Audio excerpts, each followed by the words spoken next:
करते हैं एक्सरसाइज 13.3 से क्वेश्चन नंबर 3। क्वेश्चन नंबर 3 के अंदर कह रहा है curved surface area of A cone is 308 centimetre square and it's slant height is 14 centimetre. Find radius of the base and total surface area of the cone. तो यहाँ पे इस question को समझते हैं डायग्राम के थ्रू।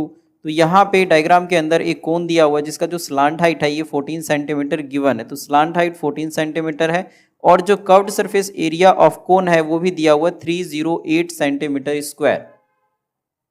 और यहाँ पे निकालने के लिए कह रहा है हमें टू फाइंड कि जो रेडियस ऑफ द बेस है वो क्या होगा। तो अगर हम इसको बेस माने तो इसका एक तो हमें रेडियस पता करना है कि रेडियस क्या होगा, और यहाँ पे जो total surface area of the cone है ये हमको पता करना है। टोटल सरफेस एरिया इस कोन का ये चीज़ हमको पता करना है।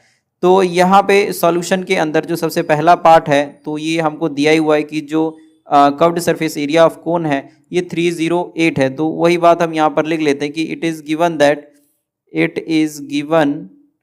दैट कि जो कर्व्ड सरफेस एरिया है, कर्व्ड सरफेस एरिया ऑफ कोन ये 308 सेंटीमीटर स्क्वायर दिया हुआ है। और हम जानते हैं curved surface area of cone क्या होता है। तो ये है pi R L is equal to 308 centimetre square. तो अभी क्योंकि कैलकुलेशन है तो हम इस यूनिट को रहने देंगे। जो पाई है इसकी वैल्यू होती है 22/7 और जो रेडियस है, क्योंकि रेडियस जो है यही तो हमको पता करना है तो इसे हमें छोड़ना पड़ेगा। और जो स्लांट हाइट है ये दिया हुआ है 14 सेंटीमीटर।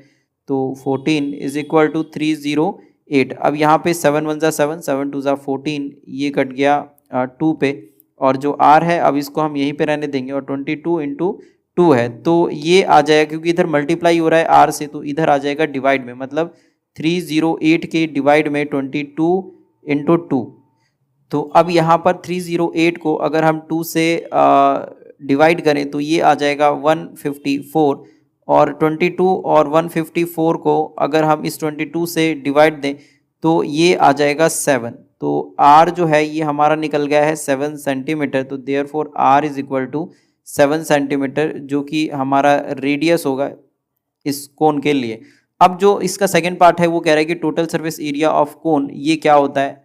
तो जो सेकंड है इसे हमें टोटल सरफेस एरिया निकालना है। तो टोटल सरफेस एरिया ऑफ कोन जिसका फॉर्मूला होता है पाई आर और r प्लस एल। तो जो पाई है इसकी वैल्यू है 22/7 और जो रेडियस है, रेडियस हमने अभी निकाला है 7, तो वही चीज़ हम यहाँ पे लिख लेंगे। फिर रेडियस दोबारा से 7 और फिर प्लस, और जो स्लांट हाइट है यहाँ पर 14 दिया हुआ है तो 14। अब यहाँ पे 7 से 7 को हम कैंसिल कर देंगे और 22 और इधर 14 + 7 तो ये हो जाएगा 21। और अगर हम इस दोनों को मल्टीप्लाई करें तो ये आ जाएगा 462 सेंटीमीटर स्क्वायर, और ये हमारा आंसर हो जाएगा।